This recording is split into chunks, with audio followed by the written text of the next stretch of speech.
Bon, peut-être qu'on va se lancer. Donc, merci beaucoup à tous d'être là et bienvenue pour ce nouvel apéro Youth Weekend. Alors, les apéros Youth Weekend, ce sont des apéros qui sont dédiés aux jeunes et qui sont organisés par Convergence, qui est une plateforme de mobilisation multi-acteurs autour des objectifs de développement durable. On existe depuis 2008. Convergence et Youth Weekend existe depuis 2012, donc c'est vraiment notre volet jeunesse et on a la chance en ce moment de travailler avec 14 autres organisations sur un projet européen qui s'appelle One Planet for All.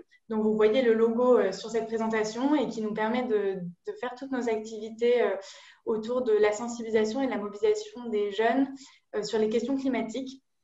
Donc voilà, on organise beaucoup d'activités en ce sens, des apéros Youth Weekend tous les mois. Donc on est très heureux de vous retrouver pour ceux qui nous connaissent déjà et de vous faire découvrir pour ceux qui ne connaissent pas encore. On est aussi un format qui veut toujours se développer et plaire aux gens qui sont là. Donc si vous avez des questions ou des suggestions pour le rendre encore mieux, avec plaisir. On a développé un nouveau format d'apéro aussi qui va dans les régions, malgré le fait qu'on ne soit pas,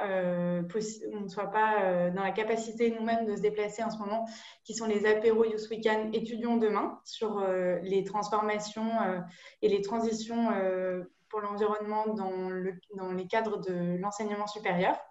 Donc, on est très, très content de lancer ce nouveau cycle. On a déjà eu un apéro et on va partir pour un par mois aussi sur ce cycle-là. Et donc, les apéros Youth Weekend, comme je le disais tout à l'heure avant que tout le monde arrive, c'est vraiment des moments d'échange. On peut se poser des questions, on peut réagir, on peut partager son expérience, même si on n'est pas un intervenant. Et donc, il ne faut vraiment pas hésiter. Voilà, je vais revenir sur le fonctionnement de Zoom, même si je pense que tout le monde connaît à peu près. En tout cas, merci encore à nos 3 intervenants de ce soir, Juliette, Mathieu et Adrien. On est très heureux de vous avoir parmi nous pour que vous puissiez partager votre expérience, revenir un peu sur votre parcours et sur la façon dont vous vous engagez au quotidien au sein de vos organisations sur l'impact environnemental du numérique. Voilà, je crois que j'ai à peu près tout dit. N'hésitez surtout pas à nous dire ce que vous en pensez à la fin. Très rapidement, je vous donne ici les clés pour savoir utiliser Zoom au cas où vous ne les connaîtriez pas. Vous avez le moyen d'activer ou désactiver votre micro. Donc, quand vous ne parlez pas, c'est mieux de pouvoir le désactiver si jamais il y a du bruit autour de vous pour ne pas troubler l'audience. Mais n'hésitez surtout pas à le désactiver pour pouvoir prendre la parole, encore une fois. Sinon, vous pouvez aussi utiliser le chat, ici, avec la petite bulle en numéro 3. Vous pouvez aussi allumer votre vidéo si vous souhaitez vous voir, qu'on puisse se voir. C'est toujours sympa pour les gens qui prennent la parole, mais il n'y a pas d'obligation, bien sûr. Et puis, voilà, c'est à peu près tout ce que vous avez besoin de savoir. Donc, je laisse la parole à Jules qui nous a préparé une petite intro sous forme de jeu pour vous permettre d'avoir un peu les grandes données de base, ou vous redonner les données de base sur les questions de l'impact environnemental du numérique. Et on vous laisse commencer. À toi la parole, Jules. Merci beaucoup. Donc, bonsoir à toutes et à tous. Je suis très content de pouvoir faire du coup la petite intro. Et je vous propose quelques questions sur la thématique du jour pour débuter, donc pour définir les termes et autres. Alors, pour la première question, quelle est la part du numérique dans les émissions mondiales de gaz à effet de serre? Alors, vous pouvez répondre en activant votre micro ou dans le chat, comme vous préférez. C'est à vous de choisir. Est-ce que vous avez une petite idée de ce que ça représente? Alors, il y a forcément des gens parmi nous qui savent. Je vois dans le chat réponse C. Ce n'est pas ça. B. On a des gens plutôt pessimistes ce soir avec nous. Ce n'est pas la réponse B non plus. Et donc, c'était la réponse A. Voilà, je vois que ça arrive d'un coup. Effectivement, le numérique représente 3,7% des émissions mondiales de gaz à effet de serre selon le rapport du Shift pour une sobriété numérique. La part a augmenté de moitié depuis 2013. Et c'est quelque chose d'assez important puisque les énergies fossiles composent à 80% la consommation d'énergie mondiale. Donc voilà, 3,7%, c'était la bonne réponse. La deuxième question, donc on va axer sur la définition du numérique et qu'est-ce que l'on désigne par l'appellation numérique. Donc, les 3 réponses sont affichées. Je vous laisse répondre avec votre micro ou dans le chat, comme vous préférez. Je crois que c'est le chat ce soir qui a le plus de succès.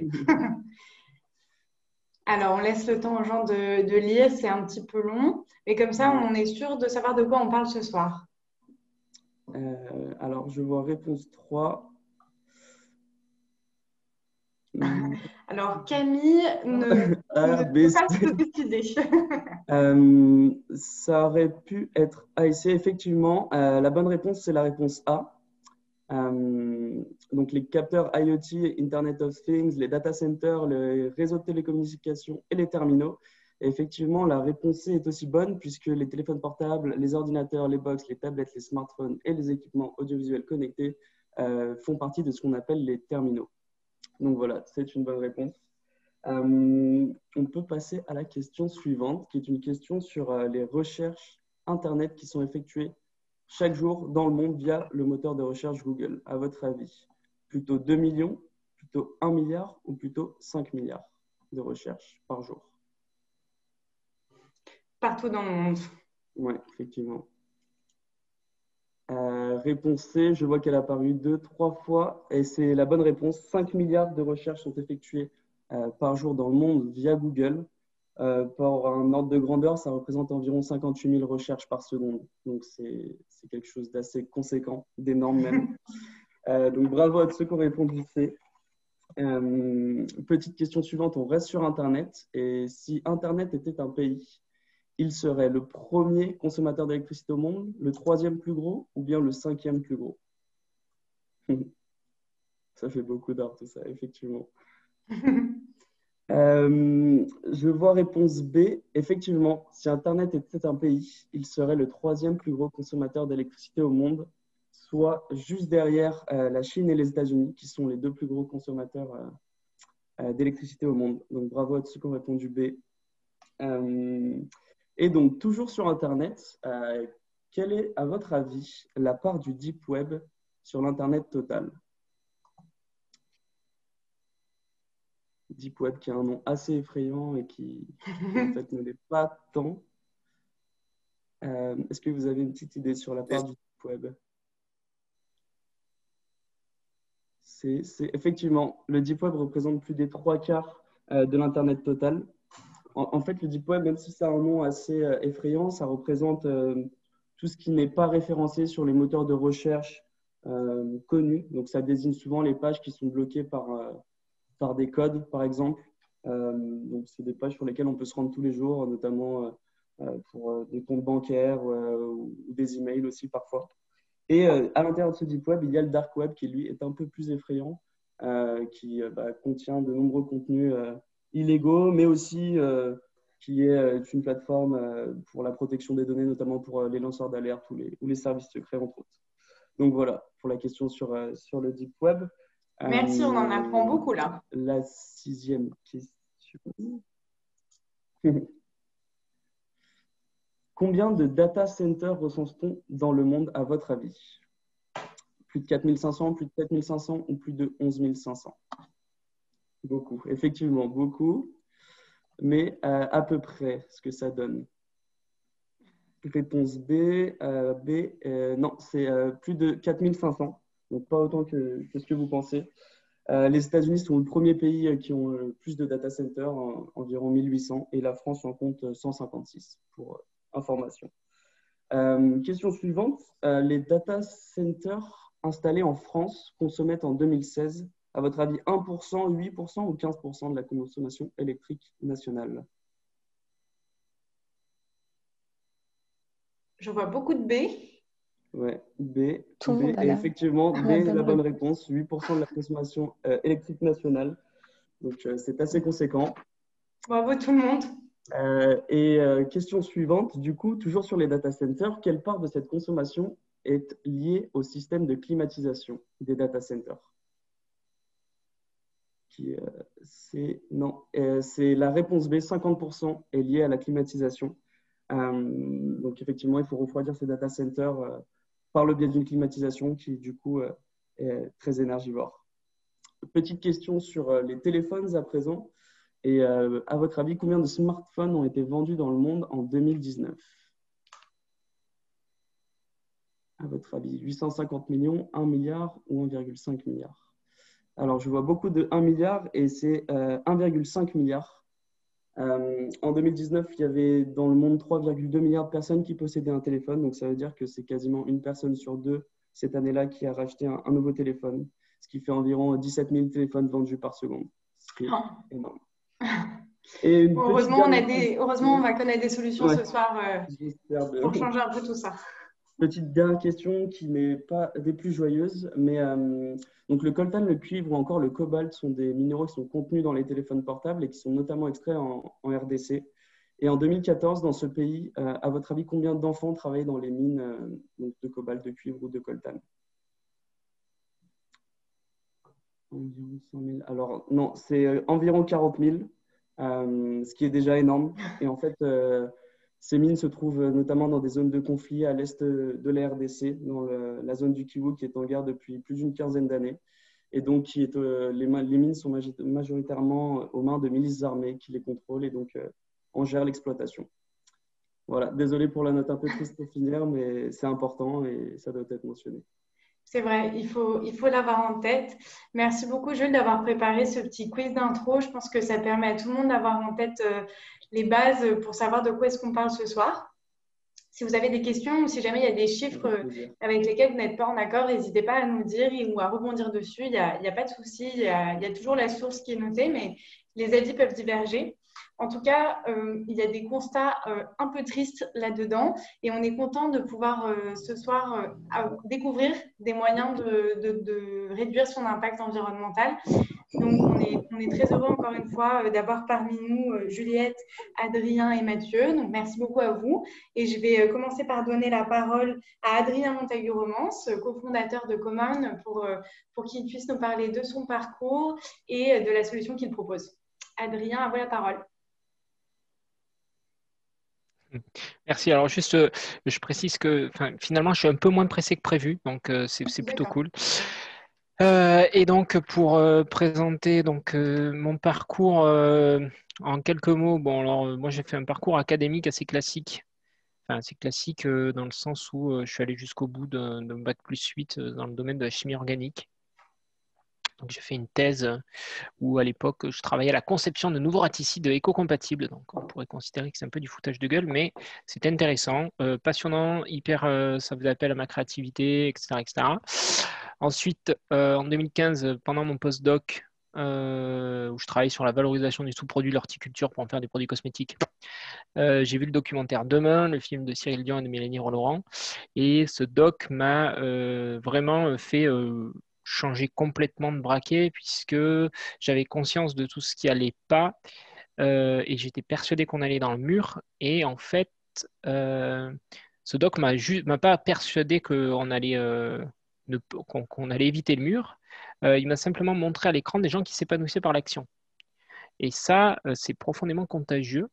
Et donc, sans forcément avoir un espoir renouvelé, j'ai juste eu envie moi aussi de m'épanouir dans des trucs qui étaient en phase avec mes préoccupations. Et comme j'avais une préoccupation environnementale qui était, on va dire, inavouée depuis de très longues années, puisque en tant que chimiste organicien, le pic du pétrole et notre dépendance aux énergies fossiles, c'est quelque chose que je connais depuis, que j'ai étudié tout au long de mon cursus, grosso modo. Et là, donc vraiment, à partir de là, j'ai commencé à vraiment creuser le sujet. J'ai pendant 2 ans coordonné un festival associatif sur le campus de la fac d'Orléans pour mettre en avant les solutions et les alternatives qui étaient décrites dans le film Demain autour de vraiment du mot de transition au sens large. Donc, c'était ce qui m'a pas mal pris d'énergie entre 2016 et 2016 et 2017. Et puis ensuite, il y a un ami d'enfance qui m'a proposé donc de m'associer avec lui pour lancer à l'époque donc un projet de coopérative dans le domaine de l'électronique responsable. Donc, autant dire en tant que chimiste, je ne savais absolument pas ce que je vais pouvoir apporter au projet, quoi. Mais ce qui était intéressant... Ah, est-ce que tout le monde m'entend? Oui, oui, très bien. Je suis en train de répondre, il n'y a pas de Ah, souci. ok, ça va Merci alors. beaucoup. Cool. Ce qui était intéressant, c'était qu'en fait, ce travail s'inscrivait... en fait, il répondait à l'une de mes révoltes, puisque à cette époque-là, je commençais à être révolté dans pas mal de domaines. Et une de mes révoltes, c'était effectivement ce truc qu'on était contraint de jeter des appareils dès qu'il y avait la moindre panne ou la moindre casse et que c'était pas possible. Enfin, en tant que consommateur, on était contraint à gaspiller dans le domaine électronique et ça me révoltait. Et donc, bah, je me suis engagé dans ce projet de coopérative. Euh, et donc, on s'est lancé en janvier 2018.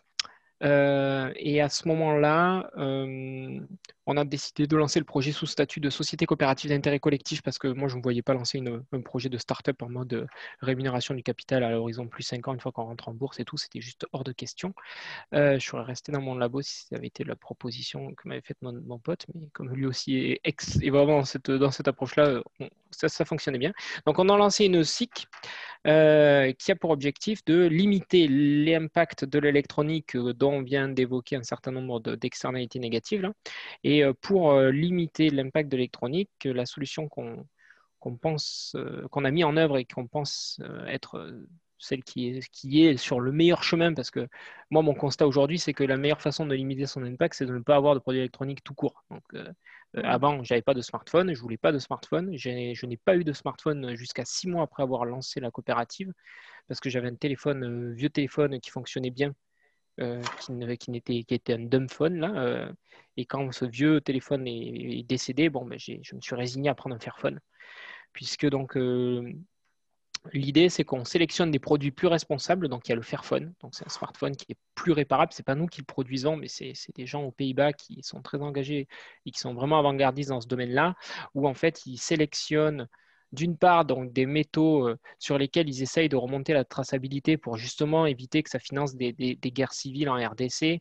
Donc, ils ont fait l'or qui est constitutif du téléphone, il est Max Havelaar, le cobalt, le tungstène et l'étain ils sont labellisés libres de conflit.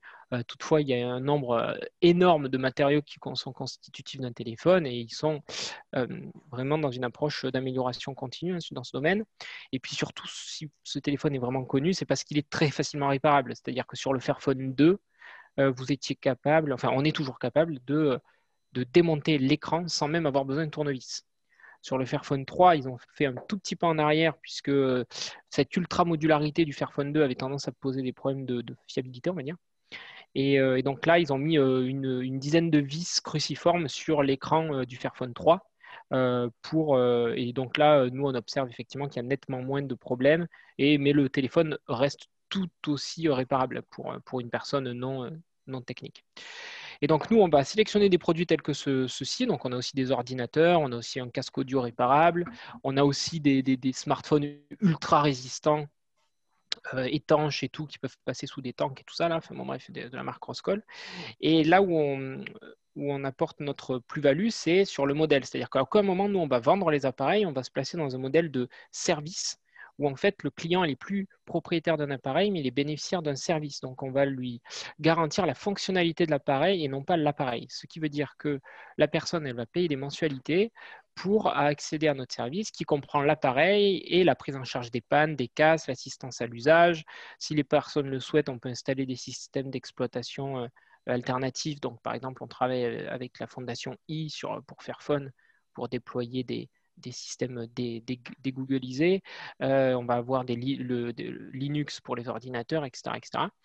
Et donc, l'idée, c'est d'accompagner les utilisateurs vraiment dans la durée pour maximiser l'exploitation de chaque appareil. Et là où on se différencie de bon nombre d'acteurs et où on apporte une grosse plus-value d'un point de vue économie circulaire, c'est qu'on considère notre flotte d'appareils comme un réservoir de pièces détachées, puisque comme les clients ne peuvent jamais l'acheter et comme nous, on s'engage à ne jamais les vendre, eh bien, en fait, nos appareils, quand ils nous reviennent,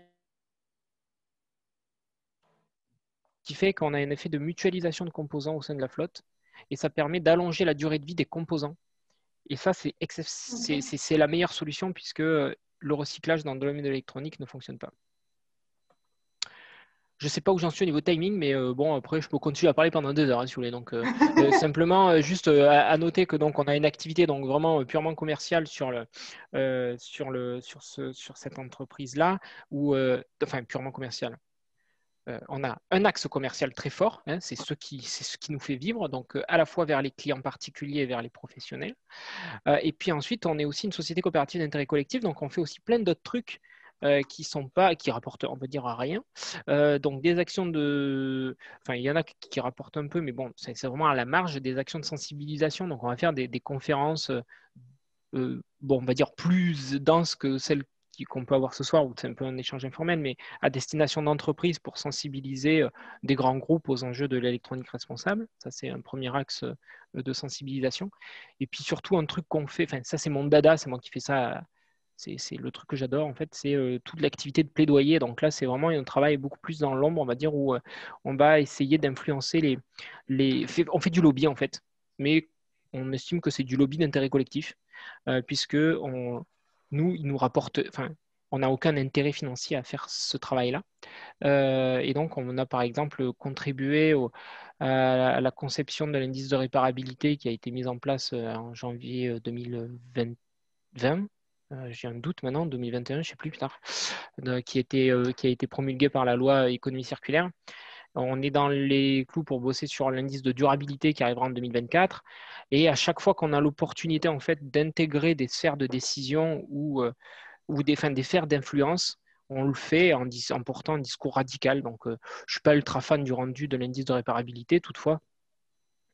Si on n'avait pas forcément été là avec d'autres acteurs comme les Amis de la Terre, le collectif Green IT, le Halte à l'obsolescence programmée, ce genre de personnes, si on n'avait pas été là, il n'y aurait eu aucun contrepoids face aux acteurs traditionnels qu'on connaît, qui eux étaient là pour le coup en force et ont les moyens de mettre de consacrer du temps énorme pour influencer ce genre de trucs. Donc c'est là où on pense avoir un peu le plus d'impact positif parce qu'on essaye enfin, ouais, on va dire, ouais, c'est une guerre de tranchées, quoi. Enfin, même si, enfin, je sais pas si la rhétorique guerrière elle est appropriée, mais quand on voit la force de frappe qu'ont les industries pour influencer les politiques publiques, si des acteurs tels que nous, qui essayons d'aller dans le bon sens, ne s'emparent pas de ces sphères d'influence, je pense que c'est quand même dommageable. Voilà. Merci beaucoup, Adrien. Super clair. J'imagine qu'il y a probablement des questions dans la salle. Peut-être moi j'en ai une, donc peut-être que je peux commencer. Souvent, ça fait un peu moins peur après aux autres. Je me demande comment la France se situe par rapport à ses voisins européens ou même de plus loin dans le monde. Par exemple, cette proposition, enfin, je veux dire, en France, j'ai l'impression que les gens qui ont un Fairphone, ils sont déjà pas super nombreux et ils ont déjà l'impression d'aller très loin dans leur engagement. Là, en plus, on parle de louer un Fairphone, donc c'est encore plus spécifique et peut-être moins connu et encore plus loin dans l'engagement. Est-ce que ça, c'est des initiatives qui existent un peu partout ailleurs? Est-ce que c'est assez inédit? Et peut-être aussi, comment est-ce que c'est vu par Fairphone? Enfin, ça fait partie de leur objectif aussi, j'imagine, mais est-ce qu'il y a eu des discussions avec eux et comment est-ce que ça s'est fait? Oui, bah, bien sûr, nous on est un client de Fairphone, donc aujourd'hui on pourrait dire qu'on a une relation de fournisseur-client. Simplement, je pense qu'ils n'ont pas beaucoup de clients comme nous. Parce que tout le travail de plaidoyer qu'on fait pour l'indice de réparabilité, par exemple, c'est quelque chose qui leur est beaucoup plus profitable à eux qu'à nous. Il y a plein de trucs comme ça qu'on fait où nous, en fait, on est là on a créé la coopérative vraiment pour soutenir des acteurs tels que Fairphone. Donc, on a une relation qui est quand même plus partenariale qu'on va dire client-fournisseur. Donc, on a bien entendu discuté de tout ça avec eux. On est en lien assez continu avec eux. Ce modèle économique de service, il fait partie de leur objectif au long cours. Simplement, c'est très difficile pour une entreprise de se détacher, une fois qu'elle s'est lancée dans un modèle de vente, de se détacher du modèle de vente parce que ce n'est pas du tout les mêmes mécanismes de financement. Après, on espère bien pouvoir accompagner, pourquoi pas Fairphone à un moment donné, dans un switch de modèle. Mais effectivement, ce modèle-là, il n'est pas encore démocratisé. Nous, on a mis 1400 appareils en circulation. C'est pas énorme, hein. C'est rien par rapport à au- combien 17 000 appareils, 17 000 smartphones qui sont vendus. Je ne me rappelle plus le chiffre que tu as donné, Jules, au départ, là, mais enfin, c'était 17 000 par seconde. 17 000 par seconde. C'est juste un problème. Nous, de toute façon, on s'inscrit vraiment en défaut de cette frénésie d'achat. C'est-à-dire qu'en fait, nous, on part du principe que le téléphone le plus responsable qui soit, c'est celui que vous avez déjà qui fonctionne, qui est dans votre poche. Donc celui-ci, il faut le tirer le plus longtemps possible. Et donc après, une fois éventuellement qu'il arrive en fin de vie, là vient le moment de se poser la question, est-ce que j'achète un nouvel appareil? Est-ce que j'ai vraiment besoin de smartphone? Bon, malheureusement, aujourd'hui, la réponse est à 98% oui. Il y a tout le monde qui est équipé et la société nous pousse à être ultra connectés, quoi. Bientôt, on sera plus capable d'utiliser les services de banque en ligne sans avoir une application, ce qui est parfaitement révoltant. Mais on peut quand même se poser la question de savoir si on a envie d'avoir un smartphone ou pas. Ensuite, est-ce que je souhaite acheter en reconditionné? Est-ce que je souhaite soutenir une coopérative comme la nôtre? Là, il y a d'autres enjeux, d'autres considérations qu'il faut prendre en compte, mais vraiment le premier des leviers, c'est de faire durer son appareil qu'on a déjà le plus longtemps possible. Et donc pour dire jusqu'à à quel point on pousse ce raisonnement-là, c'est une forme c'est de la déconsommation, c'est-à-dire que nous, sur notre site, on a un truc qui s'appelle un bon de consommation différée, c'est-à-dire que s'il y a une personne qui souhaite éventuellement, qui va sur notre site, qui souhaite soutenir un coopérative, mais qui n'a pas besoin immédiatement d'un appareil, elle peut prendre un bon d'achat qui s'active uniquement 2 mois après l'acquisition du bon d'achat, qui n'a pas de durée de péremption, qui n'est pas nominatif, et qui donne une toute petite ristourne pour un temps lointain, enfin, à partir de 2 mois, quoi. Et donc, c'est vraiment pour pousser les gens à venir chez nous le moment le plus opportun, quoi. Ok, super. Et excuse-moi si tu l'as dit et que j'ai un peu zappé, mais est-ce que tu nous as dit combien coûtait la location d'un Fairphone par mois, par exemple, pour un particulier? Oui. Alors là, enfin, pour l'instant, je ne peux pas vous communiquer nos futurs tarifs parce qu'on est en train de revoir nos tarifs, mais les tarifs actuels, c'est de l'ordre de 29 euros par mois avec un système de dégressivité du prix dans la durée. C'est-à-dire qu'en fait, nous, il y a des offres de location, on va vous proposer de changer d'appareil tous les 3 mois. Mais nous, forcément, on n'est pas du tout là-dedans. On va accompagner les gens dans la durée. Et donc, c'est pour ça qu'on a un engagement minimum d'1 an. Et ensuite, sur le Fairphone 3, on va avoir là, en deuxième année, donc là, Fairphone 3, on est à 25,80 € par mois. Ensuite, vous avez 10% de réduction en année 2 si vous n'avez pas eu de casse ou de vol en année 1 pour un peu inciter les gens à être précautionneux. Et quel que soit l'historique de l'appareil, en année 3, il y a 30% de réduction de plus. Ok, super. Voilà. On a une petite question et qui va peut-être faire la liaison avec ce que vous venez juste de nous dire. Question de Camille, avez-vous des projets en cours de développement, des objectifs futurs particuliers? Donc là, on sait qu'il y a une nouvelle offre en cours de développement. Oui, ouais, il y en a plein. Il y en a plein. Là, le premier qui va arriver très vite la semaine prochaine, si vous voulez une petite exclue, on va dire, c'est on va lancer des précommandes pour l'Allemagne. Puisqu'on va se déployer en Allemagne. On livre déjà un peu en Belgique, mais on n'a pas encore renforcé. On n'a pas trop de visibilité en Belgique, mais on livre déjà en Belgique. Donc là, il y a l'Allemagne qui va arriver pour les particuliers. Puis après, il y a d'autres trucs qui vont. Enfin, ensuite, ça, on va dire que c'est plus nous, quoi. Ben oui, c'est ça. J'avais oublié qu'il y avait Ecosia qui était parmi nous. Alors, j'étais déjà en lien avec Ferdinand, je crois, de chez vous. Ah, je me rappelle. Je sais pas si c'est Ferdinand. Mais bon, bref, il y a moyen qu'on discute après sur ce genre de trucs. Mais oui, il y a plein de perspectives. Et puis après, ouais, on a des opérations de partenariat au niveau qui implique d'autres acteurs qui vont se lancer dans les mois qui viennent. Et là, comme ça implique d'autres personnes, je ne peux pas trop m'avancer. Mais on a plein d'autres trucs.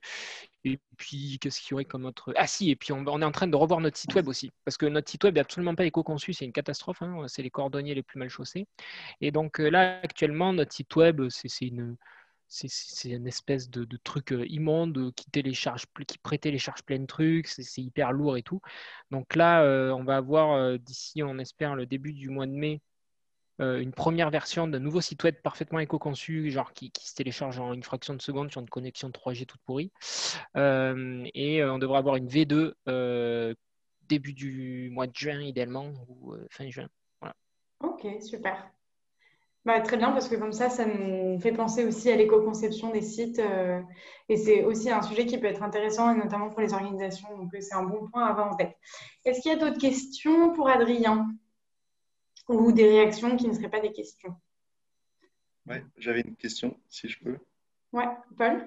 Merci beaucoup, Adrien. C'était hyper intéressant de voir cet exemple de fonctionnement alternatif, en fait, avec d'autres modèles, le modèle de la coopérative et le modèle de l'économie d'usage. Et c'est vraiment très, très intéressant. J'avais une question. Je pense avoir lu dans le rapport du Shift que sur notre consommation, notre impact environnemental sur notre consommation avec le numérique, ça, les, les, les, les- les outils, les appareils représentent à peu près 90% en fait. Et donc, c'est une part vraiment énorme, et je pense on n'est pas tellement conscient de ça. Je voulais savoir si vous aviez un peu des chiffres sur ce que ça représente, comme un peu des chiffres d'impact, en fait, sur ce que ça représente, voilà, de concrètement ne pas racheter un appareil, ne pas réparer, etc.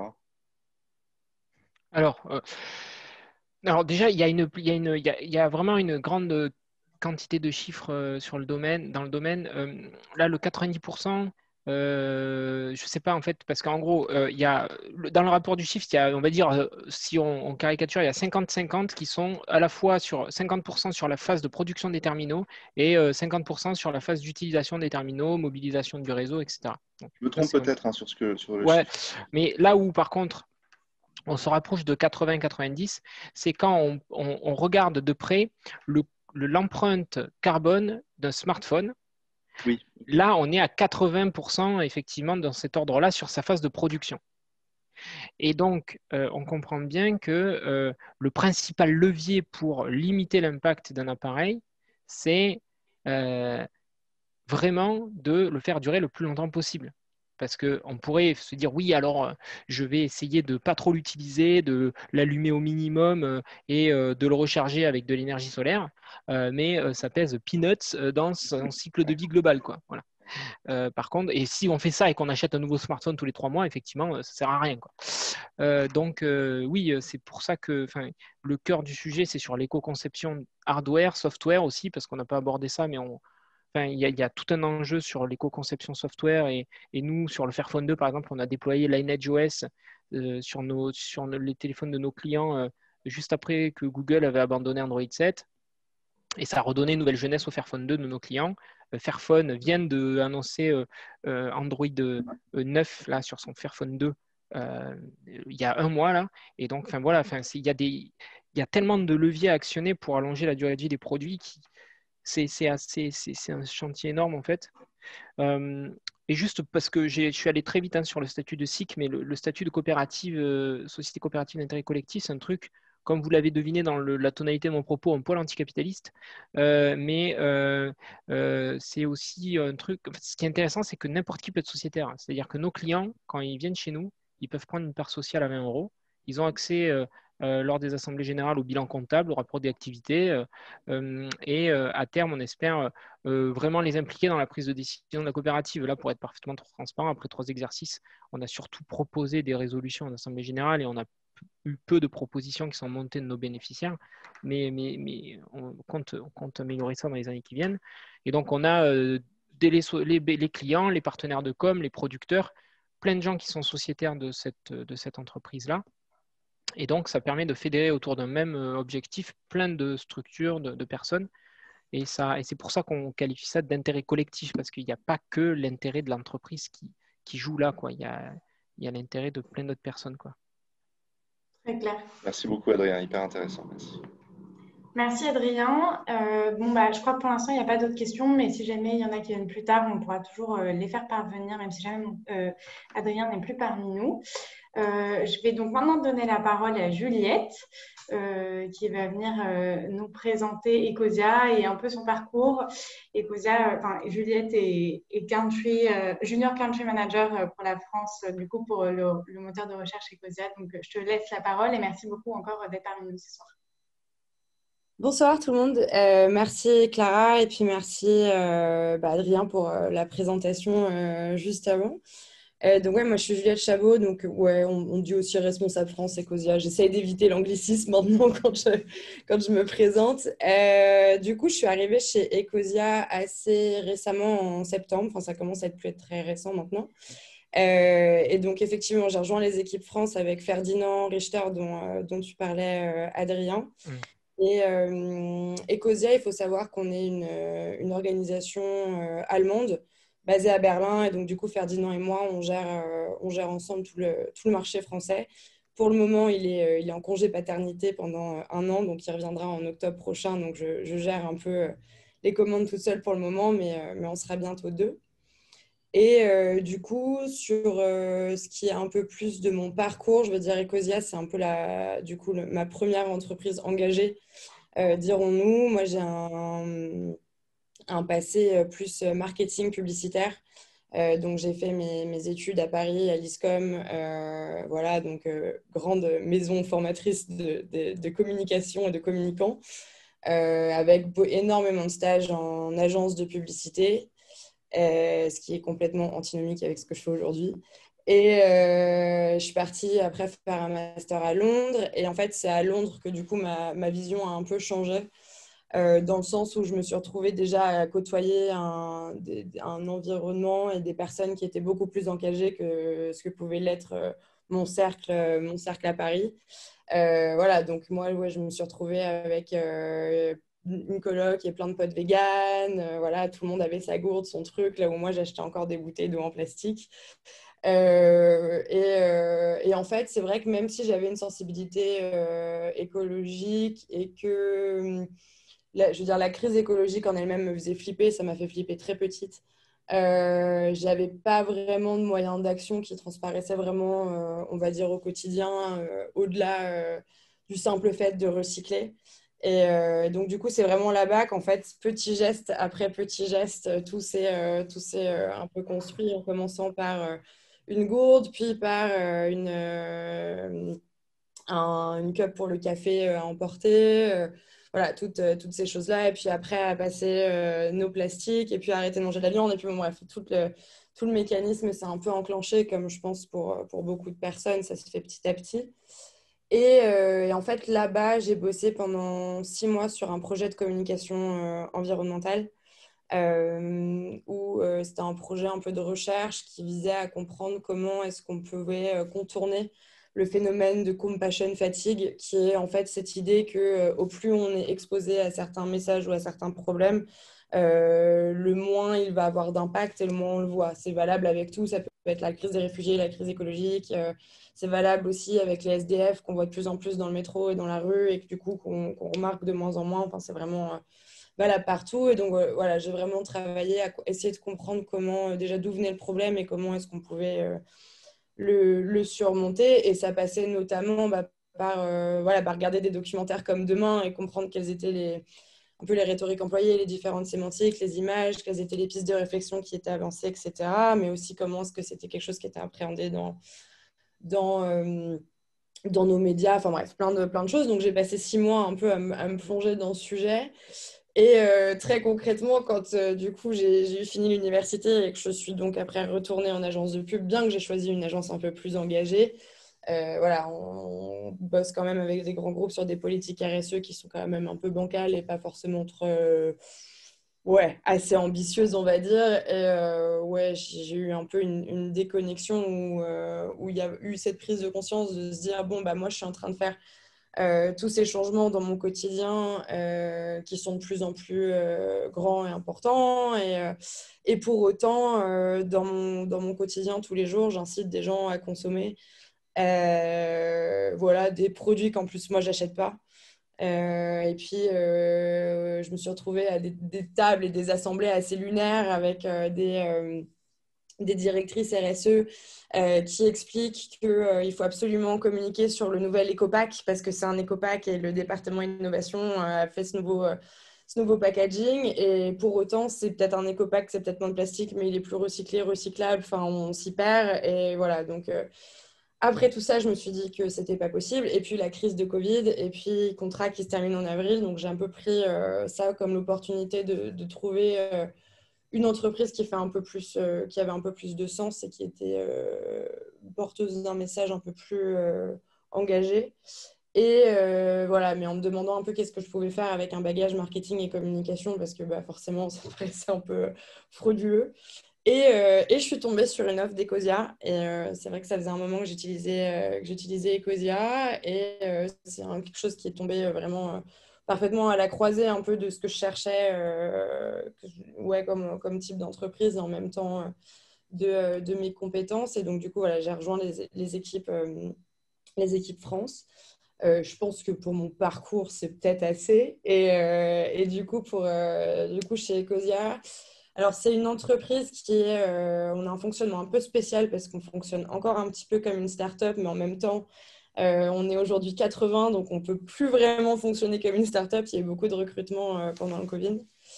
Et puis aussi, on est une entreprise qui commence à avoir un petit temps. On est Christian, donc du coup, notre fondateur, a créé Ecosia il y a 11 ans maintenant, donc en 2009. Et en fait, il a créé Ecosia à la suite de voyages qu'il a fait en Inde et au Brésil.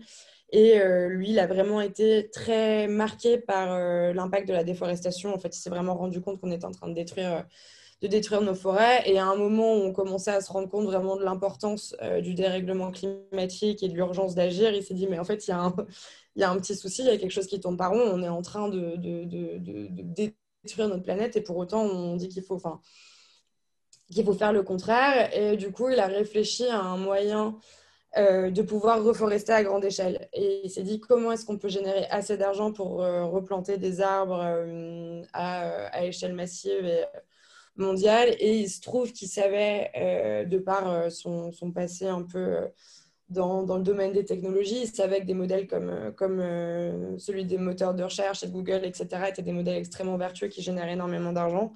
Et il s'est dit, mais ouais, mais du coup, est-ce qu'on ne peut pas utiliser cet argent pour planter des arbres plutôt que d'en faire simplement du profit? Et donc, c'est un modèle qui est né comme ça, d'une idée du coup un peu loufoque, puisque Christian était également attaché, ça m'y a fait un peu penser à ce que tu disais, Adrien, mais était aussi attaché à une volonté de rester indépendant, donc pas faire appel à trop d'investisseurs extérieurs, de pouvoir rester fidèle et aligné à ses valeurs. Donc, c'est pour ça qu'aujourd'hui, on a 11 ans et qu'on a toujours ce fonctionnement un petit peu parce que du coup, on a pris le temps de grandir et surtout de grandir de manière organique.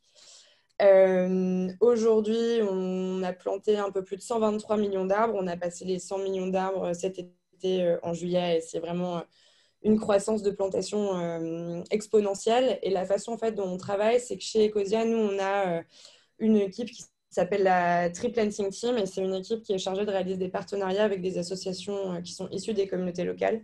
Donc nous, nos projets de reforestation, ils sont situés exclusivement en zone critique de biodiversité. Parce qu'il y a vraiment cette idée de venir agir là où c'est le plus nécessaire.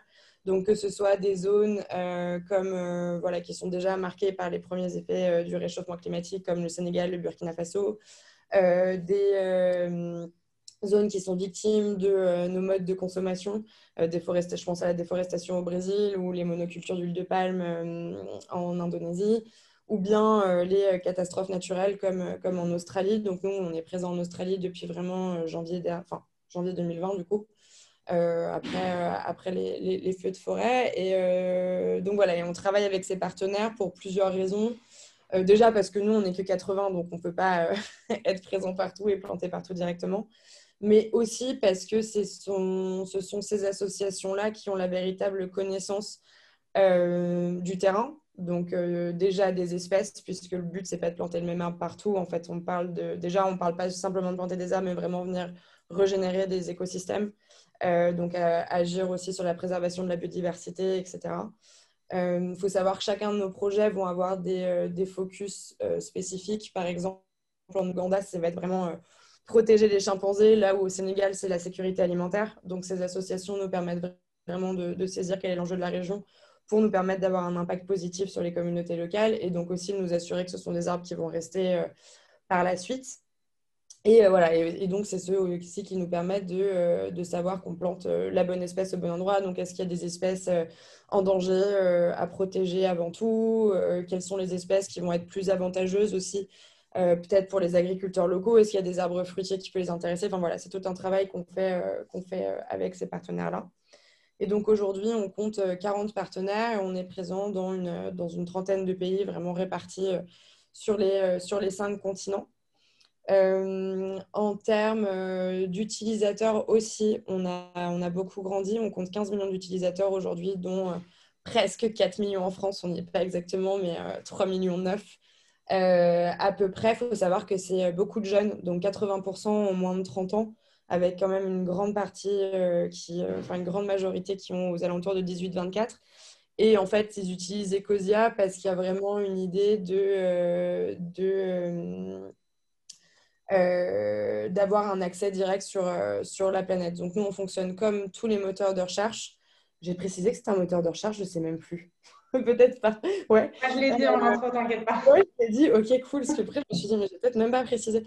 Mais ouais, non, du coup, on fonctionne exactement comme Google, sauf que l'argent qu'on génère à travers les clics de nos utilisateurs sur les annonces publicitaires, nous, on utilise tout ça pour financer, du coup, ces projets de reforestation.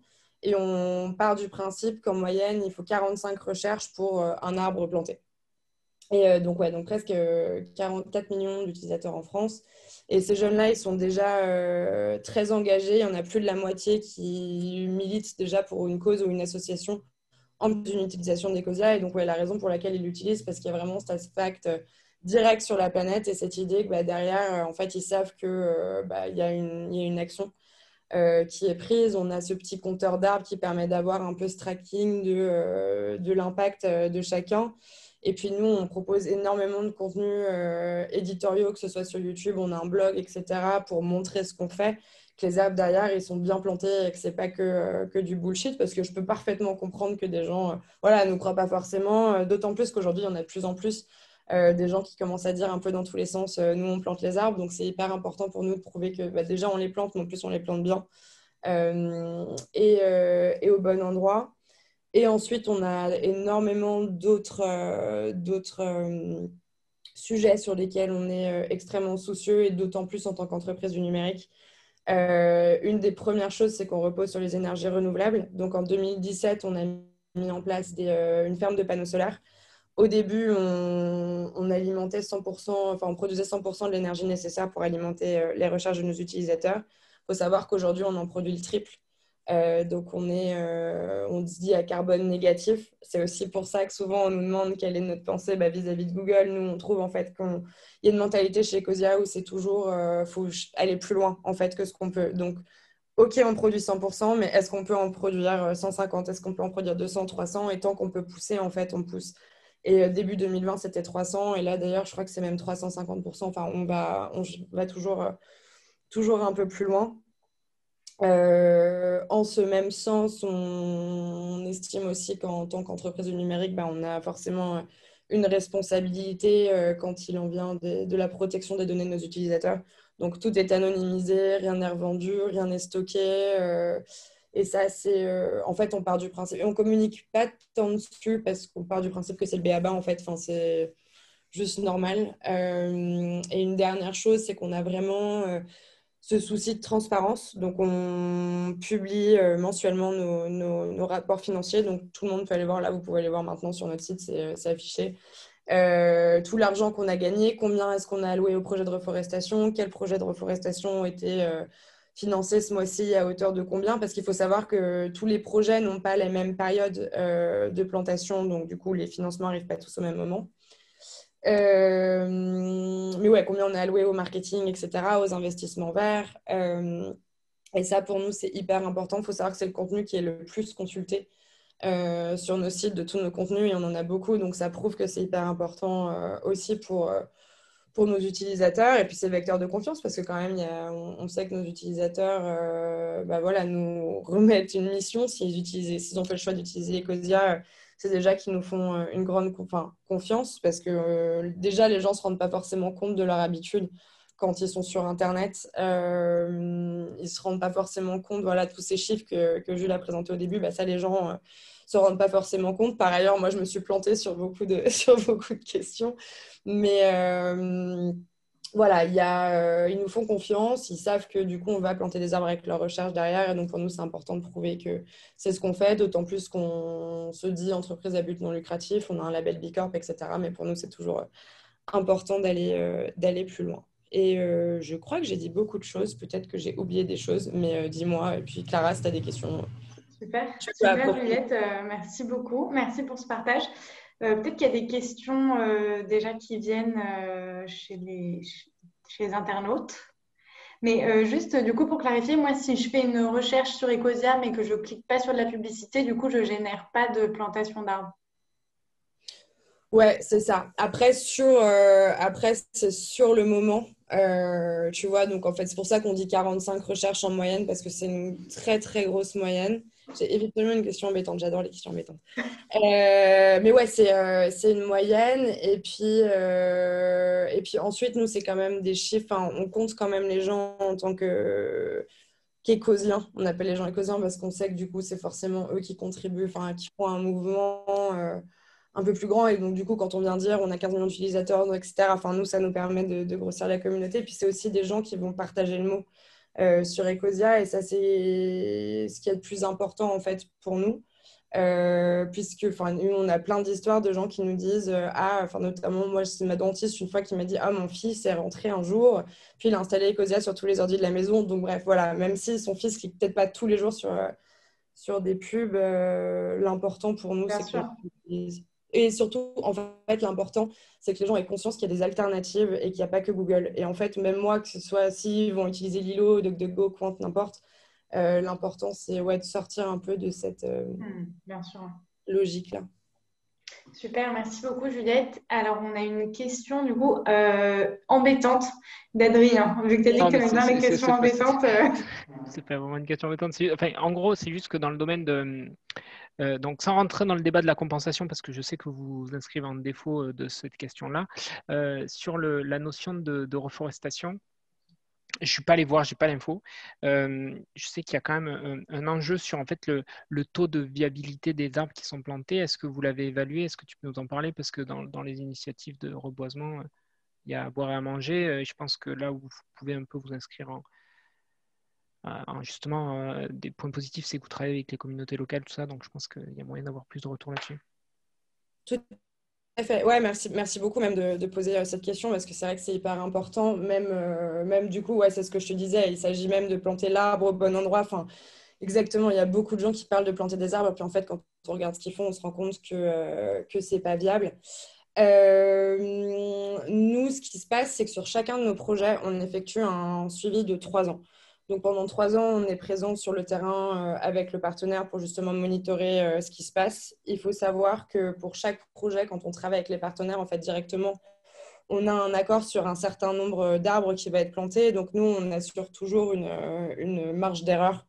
En fait, ce qui est important pour nous, c'est de nous assurer que le nombre d'arbres qui est présent sur le compteur et l'arbre, elles sont des nombres d'arbres qui vont être plantés et surtout qui vont rester. Donc ça, déjà, il y a déjà une marge d'erreur qui est calculée, qui sont des moyennes. Et puis ensuite, ce qu'on essaye surtout de faire, c'est de travailler avec les mêmes partenaires, donc de pouvoir continuer à avoir une certaine visibilité sur les projets, même si on est passé sur d'autres projets. Par exemple, notre partenaire dans la Mata Atlantica au Brésil, on travaille avec eux depuis 2012. Donc même si maintenant on s'est décalé sur d'autres zones, on peut continuer de voir l'évolution des projets. Et ensuite, on a une technologie de vision satellite qui nous permet également de surveiller les zones. Et ensuite, encore une fois, quand on disait parler avec ces communautés locales-là, par exemple, au Sénégal particulièrement, on travaille avec les agriculteurs locaux, ce qui fait que direct main dans la main avec des méthodes d'agroforesterie, etc. Donc, il y a vraiment eu tout un effort de notre équipe d'aller sur le terrain, de rencontrer les gens, de voir comment travailler avec eux. Et en fait, parce que déjà, on s'est rendu compte que ce sont souvent du coup, les agriculteurs, les fermiers, etc., qui peuvent aller déforester par la suite. Et en fait, il y a aussi un travail d'éducation des agriculteurs sur le terrain. Donc, leur faire prendre conscience que l'arbre peut avoir un intérêt. Donc, par exemple, au Sénégal, ça a été de leur montrer que en plantant des arbres, on régénère les écosystèmes, il y a une résilience des sols, ils peuvent diversifier leur culture et donc, du coup, ils ont intérêt à avoir des arbres qui sont plantés. Et au Sénégal, les agriculteurs avec lesquels on travaille, depuis qu'on est arrivé sur le terrain, ils ont eu une augmentation de leur revenu de 400%. Donc, en fait, maintenant, dans leur esprit, ils ont capté qu'ils avaient intérêt du coup à ce que les régions ne soient pas déforestées. Mais sinon, ouais, on a pas mal de techniques de tracking, de suivi de nos projets et surtout cette marge d'erreur qui est très importante. Je ne sais pas si j'ai répondu à ta question. Tu peux me dire si ce n'était pas clair.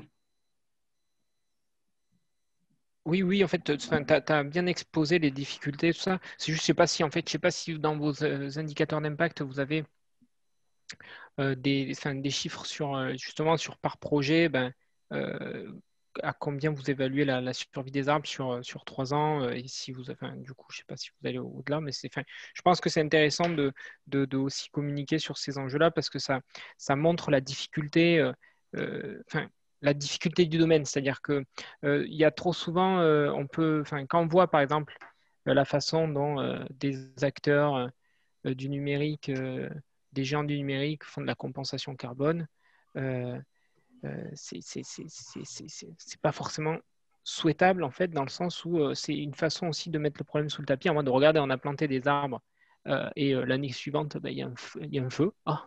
C'est raté quoi.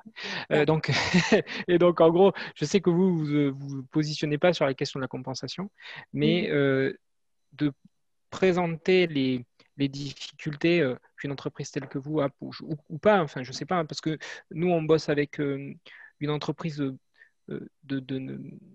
qui est un peu sur le domaine, mais qui est beaucoup moins développée que la vôtre. C'est une petite initiative qui s'appelle c'est les arbres sauveurs. Maintenant, ils se sont renommés Forêt Commune. Et donc, bon, c'est des amis qui ont lancé ça. Et donc, en fait, pour les vols qu'on a dû faire, qu'on n'a pas pu éviter en avion, on a convenu d'un partenariat avec eux pour faire ce qu'on appelle la compensation. Et donc, dans les échanges qu'on a eu avec eux, justement, il y avait cette question du taux de survie des arbres et tout. Et je pense que c'est intéressant de démocratiser ces enjeux-là parce qu'on peut trop facilement avoir en tête l'idée de on va planter des arbres et ça va sauver le monde sinon, quoi.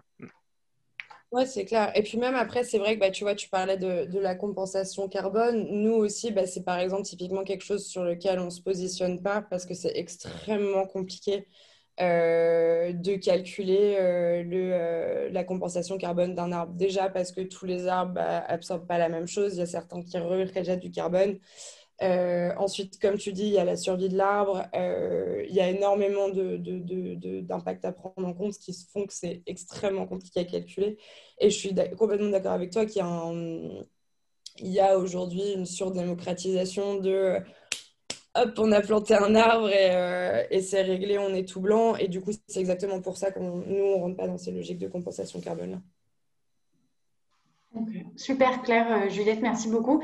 Il y a une dernière question pour toi de Clément. Je crois avoir lu que vous utilisez une API Bing. Avez-vous un visu sur l'impact environnemental des recherches via Microsoft? Ouais, alors en fait, tous les moteurs de recherche alternatifs, on repose tous sur Bing. Malheureusement, c'est clair que on aimerait tous beaucoup avoir la force de frappe et d'avoir notre propre algorithme. J'espère qu'un jour on pourra. Mais ouais, pour l'instant, c'est Bing, notre partenaire de recherche. Donc, il y a de deux choses l'une. Nous, on fait une grosse pression en interne sur leur politique environnementale et pour faire en sorte que du coup, ils soient comme nous et que du coup, ils sortent des logiques de neutralité, mais qui poussent vraiment pour être négatifs en carbone. Et c'est aussi pour ça que nous, en fait, on a nos panneaux sur le côté parce qu'il y a un moment où on ne va pas attendre que les grosses machines bougent et que du coup, nous, on a monté nos panneaux et que du coup, on pousse toujours plus loin. C'est vrai que Microsoft, malheureusement, c'est une grosse machine avec laquelle, effectivement, on n'est pas toujours d'accord. Mais bon, faut commencer quelque part. Et puis, ouais, nous c'est vrai qu'on n'a pas trop de visu sur leur impact total, global. Toutes ces Microsoft et Google, pareil, tu vois, ils ont des discours de neutralité avec lesquels on n'est pas d'accord. Nous, on pense qu'il faut même aller plus loin. Du coup, on essaye de pousser en ce sens et on est même assez politique sur le sujet. Après, on essaye du coup, dans la mesure du possible de notre côté, d'améliorer ces résultats-là. Et une des premières choses qu'on a faites, c'était d'indexer les résultats. Donc, si vous utilisez Ecosia, peut-être que des gens ont vu, on a une petite feuille verte et une petite icône usine. Et en fait, ce sont deux icônes qu'on appose à côté des résultats. La petite feuille verte, du coup, va être apposée à côté des résultats qui sont plus verts, des entreprises qui sont durables, respectueuses pour la planète, etc. Par exemple, si vous cherchez vêtements outdoor et qu'il y a Patagonia dans les résultats, vous aurez une petite feuille verte à côté. Et on va de même pour la petite usine qui, du coup, met en avant les entreprises néfastes pour la planète, type Shell. Si je dois prendre un exemple un peu évident. Mais du coup, voilà, on essaye d'améliorer constamment ces recherches, ces résultats-là et puis les façons dont on travaille. Ok, super clair. Merci beaucoup Juliette pour ce partage très complet et on a appris plein de choses, donc merci beaucoup à toi. Je crois que pour l'instant, il n'y a pas d'autres questions. Si jamais il y en a qui arrivent plus tard, elles peuvent toujours pop-up et il n'y a pas de souci. Je vais laisser la parole maintenant à Mathieu Briand qui est chargé de mission Reset à la Finge. Donc, merci beaucoup Mathieu de venir nous présenter votre parcours et les travaux de recherche pour penser le numérique de demain. Je vous laisse la parole. Merci Clara et merci, bravo aussi à Juliette et à Adrien pour leur intervention. C'est des super projets aussi. Moi, pour la petite partie de mon parcours, j'ai toujours été passionné par l'informatique, le numérique. Dès tout petit, moi, je montais des ordinateurs, ce genre de choses. Mais je me suis formé sur complètement un autre sujet. J'ai été formé dans les sciences humaines et en psychologie notamment. Et en parallèle de mes études, j'étais toujours passionné par les technologies numériques, notamment les arts numériques. Et j'ai beaucoup gravité dans des sphères où le numérique est finalement utilisé à d'autres fins et rassemble d'autres types d'acteurs, autres que des geeks et des développeurs. On a beaucoup collaboré avec des artistes, avec des chercheurs aussi. Et à l'issue de cette confrontation avec les cultures numériques, j'ai approfondi ces sujets autour du monde des Fab Labs, donc les ateliers de fabrication numérique.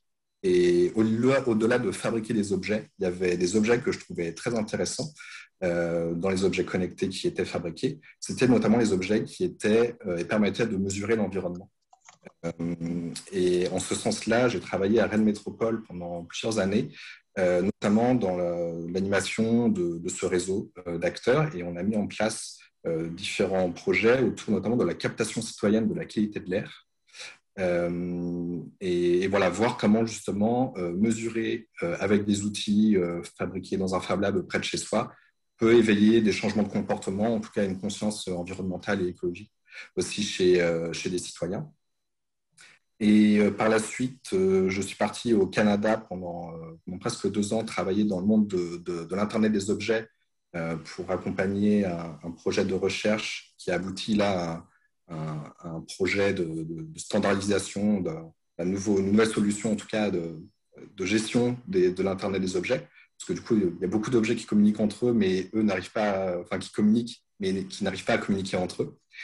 Donc, j'ai travaillé là-dessus. Et à mon retour en France, j'ai repris contact avec tout l'écosystème qui était proche justement de ces questions liées à l'environnement et au numérique. Et on a développé notamment des ateliers aussi autour de la qualité de l'eau et des sols. Pareil, en étudiant, en observant ce que pouvait apporter le numérique ici. Et j'ai été approché tout récemment par la FING, avec qui j'avais déjà collaboré auparavant. J'ai rejoint l'équipe de la FING il y a tout juste quelques mois pour travailler sur un programme qui s'appelle Reset, autour notamment de cette question des données environnementales. On aura l'occasion d'en reparler. Je ne sais pas si Clara... C'est la slide, ouais. Ouais, tu peux aller à la slide suivante. Donc, en fait, c'est un slide voilà, qui représente déjà ce qui a été dit aussi dans l'introduction par Jules sur un peu, en fait, le constat, en tout cas, d'urgence et le constat, en tout cas, assez triste, finalement, dans lequel le numérique est aujourd'hui. On voit clairement qu'il n'est pas adapté au monde de demain. Qu'il est trop gourmand, pas assez résilient, voilà, il est facteur de grands déséquilibres, hein, il impacte notre climat, nos écosystèmes, c'est source aussi de tensions géopolitiques, d'inégalités sociales, on l'a vu aussi même par rapport aux conditions de travail, la gestion des déchets aussi, hein, on en a parlé, et justement des objets obsolètes, qu'est-ce qu'on en fait et tout ça, vraiment, c'est quelque chose qui est assez complexe, assez systémique. Globalement, pour résumer très vite, hein, les pays du Sud deviennent les poubelles du Nord qui sont suréquipés. Donc le constat, en tout cas, de départ est assez dramatique. Et je ne sais pas si je l'ai dit, mais en fait, la FING est une association, donc un think tank, qui accompagne depuis plus de 20 ans des questions et étudie en tout cas les interactions entre le numérique et la société et l'environnement. Donc, notamment en 2015, il y a eu un livre blanc qui a été publié avec Ministère de Transition Éco et WWF aussi, sur justement l'étude qui s'appelait Transition au carré, donc l'étude de la transition numérique et la transition écologique, voir comment les deux soutenaient et comment les deux en fait se conjuguaient. Sur la slide suivante, du coup, le constat, ça a été de se dire qu'on part de ce sujet, voilà, le numérique, voilà, on voit très bien qu'il est mal adapté au monde de demain, que les promesses de web ouvert, d'un web inclusif, un web facilitateur d'accès à la connaissance, finalement, on en est très loin. On est sur des sujets quand même, voilà, où aujourd'hui, on passe beaucoup de temps finalement à utiliser ces outils qui en fait nous éloignent peut-être de l'usage, en tout cas, ou de ce que l'on pourrait faire de mieux avec. Et donc, cette qualité ont été extraites et mises dans un cahier d'enjeux qui a été publié en 2020 pour justement s'orienter vers un numérique choisi plutôt que subi. Donc, des grandes qualités, hein, qu'on imagine et qu'on souhaite en tout cas pour avoir un numérique plus adapté encore au monde de demain. Et sur la slide suivante, l'idée, c'est de se dire que le numérique, c'est très, très large. Il y a beaucoup de choses beaucoup de sujets à traiter. Et on sait très bien qu'on ne pourra pas, nous, la FING, petite association, mettre tout ça en place. Donc, l'idée, c'est de travailler en coalition, en groupe de travail. Et on regroupe autour de la table des acteurs de la commande, donc ce sont des financeurs, hein, l'État, les collectivités territoriales sont, dans un sens, des financeurs. En finançant l'innovation, en finançant des appels à projets. On travaille aussi avec des usagers et on travaille sur l'offre, c'est-à-dire ceux qui proposent des solutions et des technologies. L'idée, c'est en travaillant collectivement autour de ces sujets, on va les voir ensuite. L'idée, c'est d'essayer de concevoir des feuilles de route pour réinventer le numérique sur différents sujets qui incluent les grandes valeurs que l'on a vues tout à l'heure. Et donc, sur la slide suivante, vous allez pouvoir voir les groupes les coalitions, les différentes coalitions qu'on a mis en place. On les a regroupées en 3 grandes catégories, donc des coalitions qui sont liées à la dimension environnementale, d'autres qui sont liées davantage au sujet des libertés, à l'éthique et aux enjeux démocratiques, avec des sujets civic tech, mais aussi intelligence artificielle, surveillance, beaucoup de choses à dire sur ce sujet-là aussi. Et une dernière catégorie, davantage liée à l'inclusion, à la capacitation, à l'éducation. Là aussi, le numérique a des choses à faire et est aussi vecteur d'inégalité, parfois plus que de vecteur, comme si on pouvait voir de l'extérieur, facilitant en tout cas le rapport à la connaissance. Et sur la coalition, les différentes coalitions liées aux données environnementales, il y a un grand chantier, mais il y en a 2 en tout cas qui sont aujourd'hui bien amorcés, avec lesquels on avance. C'est notamment sur l'achat public numérique responsable et sur les sujets des données environnementales. Et sur la dernière slide, je voudrais vous présenter justement un peu l'état et comment est-ce que nous, on arrive à agir sur le numérique à travers ces différents groupes de travail liés notamment à la dimension environnementale. Il y a par exemple un label numérique responsable qui a été développé par l'INR, l'Institut du numérique responsable. Et aujourd'hui, il y a 2 territoires. Donc, il y a la ville de La Rochelle en premier lieu et plus récemment la région Bretagne qui a obtenu ce label. Et donc, on encourage, on facilite l'accès en tout cas à ce label qui vraiment répond à plusieurs enjeux d'accompagner les territoires vers plus de sobriété et tendre vers un numérique plus soutenable. Ça va complètement dans le sens aussi de ce qui a été dit auparavant avec notamment Adrien sur accompagner aussi les institutions à travers un achat public responsable en évitant justement, en essayant de retarder le plus possible leur politique d'achat et de renouvellement. Il faut savoir par exemple que juste la région Bretagne, c'est quand même 40 000 postes informatiques, parce qu'ils ont tous les lycées, enfin voilà, et puis ils ont des politiques qui sont assez favorables en tout cas, ou qui l'étaient en tout cas, à renouveler assez régulièrement le parc informatique. Il y a beaucoup d'institutions qui ont dans leur cave, dans leur sous-sol, des stocks et des stocks entiers d'ordinateurs qui demandent qu'à être réutilisés et injectés dans un circuit secondaire. Et là, il y a beaucoup de choses en tout cas à faire en ce sens. Autour de cette question de l'empreinte du numérique, Jules en introduction nous en montrait un peu quelques données, quelques chiffres. Et il faut savoir qu'on est tous d'accord pour dire qu'il y a un problème, vraiment tout le monde, mais on n'arrive pas aujourd'hui à évaluer finement et à monitorer clairement les empreintes carbone et l'empreinte du numérique. Et là, en ce sens, il y a beaucoup d'outils qui sont en train d'être développés. Par exemple, la direction des achats, la DAE et la direction interministérielle du numérique, qui vont proposer des guides pour les organisations et les collectivités pour pouvoir un peu justement se positionner et évaluer l'empreinte environnementale du numérique des organisations. Donc ça permet, là aussi, la FINI intervient pour pouvoir socialiser ces démarches-là et pouvoir les tester, les éprouver, faire des retours avec d'autres utilisateurs qui vont justement utiliser ces guides de bonne pratique. L'éco-conception, on en a parlé aussi, et c'est vrai qu'il y a un fait assez fou, c'est de se dire que aujourd'hui, des applications toutes bêtes, voire parfois utiles pour certaines, à savoir est-ce que j'ai besoin d'arroser ma plante verte ou autre, ça suppose une architecture pour juste recevoir cette donnée sur l'application vraiment colossale, quoi. C'est vraiment des systèmes de cloud, etc. Enfin, quand vous creusez un peu la technique et l'infrastructure qu'il y a derrière, c'est finalement voilà, la question de l'efficience et de la sobriété est vraiment à questionner, au-delà de la question vraiment de l'utilité. Mais voilà, sur les questions d'éco-conception, aujourd'hui, les écoles d'ingénieurs, les développeurs ne sont pas outillés, ne sont pas formés.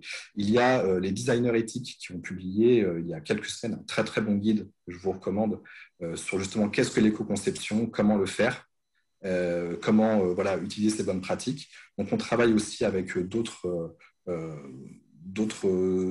groupes de travail qui sont plus dédiés notamment à la recherche et au volet de l'enseignement. Et on envisage justement de créer avec eux des parcours, en tout cas identifier des acteurs et des compétences qui peuvent justement aider et faciliter les développeurs de demain à être familiarisés à ces approches-là. Et en tout cas, voilà, avant de conclure, rappeler, je pense, voilà, vraiment un levier important pour nous, en tout cas en tant qu'usagers de ces technologies-là, c'est simplement en limitant le renouvellement des terminaux ou alors en allant vers des sources ou des ressources, en tout cas, plus responsables et plus soutenables, comme voilà, racontait Adrien tout à l'heure.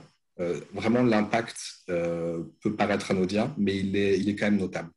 Il est clairement notable et c'est vraiment des logiques aujourd'hui de savoir que il y a toute une logique, beaucoup d'acteurs, en tout cas, de contre-culture qui s'est mis en face à se dire OK, on n'a plus besoin de recevoir toutes ces pubs pour dire qu'il faut renouveler des appareils qui sont fonctionnels. Il y a HOP, par exemple, Alter l'obsolescence programmée, qui justement, depuis très longtemps aussi, milite et questionne en tout cas sur ces sujets-là, sur l'obsolescence logicielle et l'obsolescence hardware.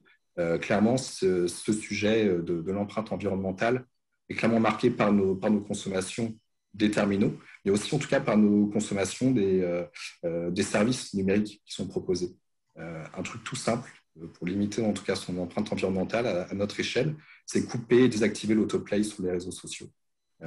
C'est aujourd'hui, il y a des échanges, en tout cas, qui sont faits aussi dans le cadre de propositions de loi en faveur de la résilience territoriale et sur le sujet de l'empreinte environnementale du numérique, qui vont encourager notamment les opérateurs à indiquer aux usagers combien ils ont consommé. Parce qu'aujourd'hui, en fait, on n'a aucune idée de combien de gigas qu'on consomme et qu'est-ce que cela représente en émissions de gaz à effet de serre.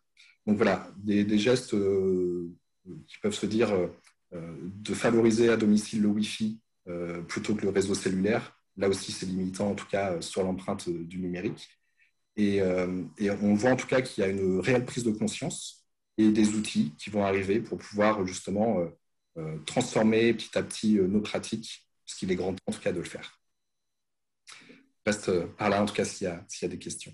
Super Mathieu, c'était très complet et super intéressant parce que ça a repris beaucoup des éléments aussi qui avaient été exposés en avant, avant et ça les met vraiment en valeur de pouvoir les mettre côte à côte. Juste, j'ai pas entendu ou pas compris à un moment vous avez parlé on peut à l'échelle individuelle sur les réseaux sociaux désactiver quoi? J'ai pas compris. L'autoplay, en fait, c'est quand on scrolle, généralement, il y a des vidéos qui viennent se déclencher automatiquement sur l'ensemble des réseaux sociaux, je crois notamment Instagram, beaucoup Facebook, et des vidéos qui ne sont pas toujours dans nos centres d'intérêt, voire parfois peu utiles. Okay. Pourtant, en fait, sur lesquels on peut passer facilement 2-3 minutes, voire perdre beaucoup de temps. Et en fait, c'est une option qui est un peu cachée. Il faut aller la trouver via un moteur de recherche, Ecosia par exemple, on peut le trouver. On va aller désactiver l'autoplay sur les différents réseaux sociaux. Et c'est en tout cas une des grandes empreintes du numérique sur l'environnement, par nos services et par nos usages, c'est notamment par la vidéo. En fait. Clairement, la vidéo YouTube 4K, alors que c'est juste une slide diffusée, ça n'a aucun intérêt. Il y a vraiment beaucoup de sujets autour de l'empreinte de la vidéo, et je pense que clairement, il y a peut-être dans quelques années, on va trouver ça absurde de se dire qu'on a eu des forfaits illimités pour pouvoir avoir ces usages récréatifs-là. Peut-être que c'est des choses qui vont être débattues, questionnés. Ça va poser évidemment d'autres questions sur la neutralité du net, etc. Mais en tout cas, il y a des questions aujourd'hui à savoir qu'est-ce qu'on fait de ces outils-là. On dit beaucoup que le numérique n'est pas intrinsèquement mauvais pour l'environnement, il est ce qu'on en fera. Et ce qu'on en fait, voilà, ça appartient qu'à nous. Super, c'était vraiment des bons mots de la fin. Est-ce qu'il y a des questions pour Mathieu? Je ne vois pas tout le monde d'un coup. Il n'y a pas de questions?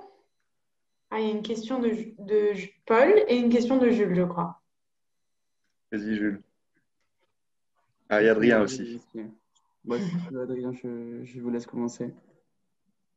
Du coup, moi, c'est bon. C'est dans le cadre en fait du travail qui est fait à destination des achats publics. Alors nous, on a essayé de faire valoir la plus-value de l'économie d'usage dans le cadre des achats publics. C'est très complexe parce qu'en général, les collectivités ont tendance à favoriser les frais d'investissement au détriment des frais de fonctionnement, et donc de fait, on se heurte à une forme d'habitude psychologique à ne pas souscrire à nos services. Donc, je ne sais pas si vous êtes penché sur ce modèle-là, parce que la difficulté de notre modèle, c'est qu'il y a différents acteurs et il y a à boire et à manger. Et on peut avoir des trucs qui s'inscrivent, entre guillemets, dans une forme d'économie d'usage, mais qui ne sont absolument pas vertueux.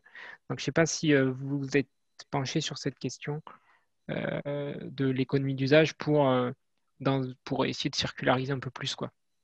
Parce que dans les politiques d'achat, il y a le mot achat, quoi. Et clairement, c'est pas ce qu'on, ça marche pas, quoi. On avait essayé de faire passer des propositions d'amendement dans le cadre de la loi GEC et dans le cadre de la loi Climat et Résilience pour essayer d'orienter la commande publique vers l'économie d'usage. Bon, on n'a pas réussi à faire passer le truc. C'est pourtant un chouette chantier, je pense, et il y a des territoires qui sont prêts à expérimenter, avec qui on travaille en tout cas, qui sont prêts à expérimenter de nouvelles formes de partenariat, qui sont en tout cas conscients aussi qu'il y a des alternatives qui existent. Même si aujourd'hui il y a beaucoup de directives qui sont impulsées de la part de la DAE, la Direction des achats de l'État, ils vont publier un rapport en lien avec l'INR qui va justement un peu préciser d'autres orientations possibles. Et l'idée, en fait, nous, ce qu'on envisage, c'est de pouvoir expérimenter avec des territoires, de rajouter vraiment des clauses dans les appels d'offres ou les appels à achat public qui sous-tendent en tout cas un numérique soutenable, un numérique responsable. Donc, je ne pense pas que, même si voilà, ces amendements n'ont pas été validés, je pense qu'ils sont en tout cas entendus par des acteurs à l'échelle régionale, notamment. Je sais que la région Bretagne, qui a obtenu ce label, a clairement, dans son objectif aussi, d'essayer de promouvoir d'autres alternatives. Donc peut-être que voilà, il y aura un levier directement en travaillant, en traitant, en expérimentant avec des territoires. C'est peut-être aussi un levier supplémentaire. Ça n'a pas répondu tout à fait à la question, mais c'est ce que je pourrais en dire. Non, si faire l'expérimentation, c'est souvent ce qu'on envisage sur ce sujet, mais on n'a pas encore réussi vraiment à concrétiser l'essai. On a discuté avec beaucoup de différentes collectivités, mais pour l'instant, on n'a pas encore réussi à passer le cap. Merci beaucoup pour la question, Adrien. Et c'est vrai que c'est intéressant de pouvoir créer des synergies aussi, même entre les intervenants. Enfin, les sujets se recoupent complètement. Jules, tu avais une question aussi pour Mathieu? Ouais, moi, c'est un peu une question pour un peu les novices, je dirais, parce que le numérique, c'est quelque chose auquel je me suis intéressé depuis peu de temps. Et en fait, je me rends compte qu'il y a plein de petites astuces qui sont en fait vachement simples, comme tu disais, par exemple, comme l'autoplay. Et je me demandais comment on pouvait être mieux renseigné quand on est jeune et consommateur, notamment des réseaux sociaux, entre autres, ou de la vidéo. Comment on pouvait être mieux renseigné sur ces enjeux-là et sur cette consommation en particulier? J'imagine qu'il doit y avoir beaucoup d'associations qui traitent de ces sujets. En fait, comment être mieux renseigné? J'ai fait dernièrement une intervention, je pourrais vous la partager, sur justement dépolluer l'Internet. Parce qu'il y a des éco-gestes vraiment assez simples sur le numérique, par exemple, pas envoyer une pièce jointe, un PDF de 10 MO à l'ensemble de sa boîte mail. Voilà, il y a des petits outils et des gestes comme ça. Je ne sais pas s'ils sont listables, s'ils sont listés, en tout cas, déjà et référencés quelque part. Moi, je sais que je collabore souvent avec les médiateurs des EPN, donc les établissements publics numériques, ou dans l'écosystème des Fab Labs, dans l'univers des médiathèques aussi. Il y a des gens qui ont une culture, en tout cas, du numérique et qui sont souvent très sensibles à ces démarches-là et qui sont souvent très intéressés pour animer des rencontres en faveur, par exemple, des éco-gestes. Mais ça peut en tout cas valoir le coup, peut-être avec Youth Weekend, de travailler sur un référencement, une indexation des différents éco-gestes liés au numérique. Ça, c'est des choses, en tout cas, qui se feraient à faire, en tout cas. Il y a tout à inventer. Voilà, carrément. Carrément, on peut en reparler pour faire un petit livrable là-dessus. Ça pourrait être super intéressant. Et c'est vrai que, comme le dit Jules, ça s'adresse aux jeunes. Nous, avec Youth Weekend, on s'adresse aux jeunes et il y a beaucoup de jeunes qui consomment du contenu et qui seraient sûrement très contents. Enfin, moi, je connaissais même pas le concept d'autoplay. Donc, voilà, c'est un bon exemple, je pense, pour apprendre un petit peu comment juste pouvoir essayer de modifier un tout petit peu sa consommation, quoi. Paul, tu avais une question?